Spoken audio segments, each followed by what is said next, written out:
So agriculture is influencing architecture, probably for the first time in a long time, I think, because of this imaginary of quote unquote the vertical farm, which is really interesting because if you look at it, like many imaginaries in architecture, so the panopticon influencing the design of prisons, or the Capitol in ancient Rome influencing kind of neoclassical architecture, like where does government house itself? How do we sort of perform power, but it's power for the people, and so it's sort of a convening space.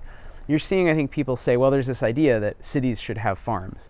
But what does that really mean? The renderings from the sort of early days are just that. They're just kind of skyscrapers full of plants. And what does that mean in practice if I'm going to build a building? Do I put the farm actually on the facade? It turns out energetically that doesn't make a ton of sense according to a couple people who've modeled the energy flows. Do I put on the roof? Turns out that can work for certain reasons, but it's probably not going to be the solution to all the woes in American agriculture. It's not going to produce that much food. It turns out there's not enough roof space, and maybe you should think more about water management, solar. So it's maybe competing a little bit or needs to be integrated differently, as opposed to purely productivist, like we're going to grow all our food on our roofs, which was, in many ways, that's part of that promise of the early vertical farm imaginary around 2010. And I think now you're seeing people look at certainly the plant factory model that Japan had been working on, and that does make sense. And you get a peri-urban warehouse for certain crops. You can grow high-value crops, totally control it, and you're not paying too much because it's kind of warehouse district. So it's not competing with that like high-value condo space, at least right now. Cities grow, that then again, maybe somebody wants to buy that lease. One thing that's, I think, more interesting is how it's almost going inside and affecting interior spaces and dwelling, and affecting things like restaurants and schools, which have different kinds of interior spaces than a home or apartment. And that's where people are saying, well, what if farm was broken up into these smaller units? And there's an argument there, is it a garden? Well, what if it's serviced by a professional who's servicing a lot of them? So that's the model of a company like Farm Shelf or Smallhold or Green Food Solutions here in New York. They're 3 startups.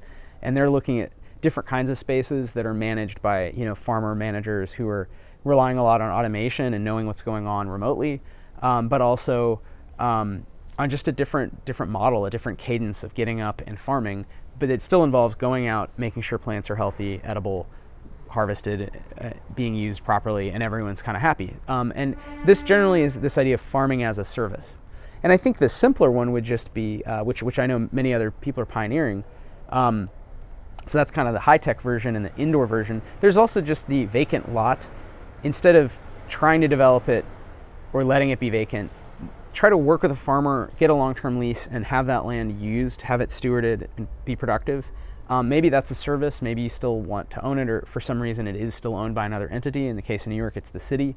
And there's a lot of discussion around community gardens and how ownership is still sort of contested, right? Whether some of these spaces are owned by the city or not. But in any event, it's probably, we know it's better for them to be growing food or growing plants at all.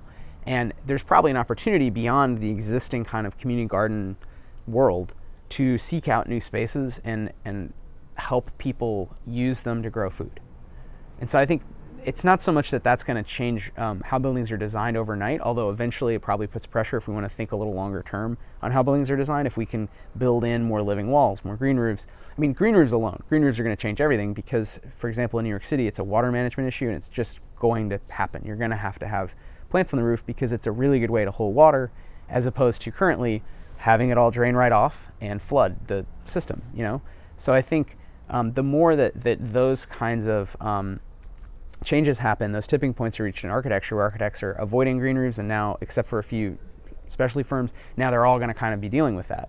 So that's an opportunity for farmers for sure, but I don't know if I would say that's a case where ag is driving it. It's probably in all these cases, ag is finding its ways. People who are entrepreneurial and innovative, people who are really committed to urban farming specifically, are finding ways to engage with existing buildings and to look ahead to what's coming.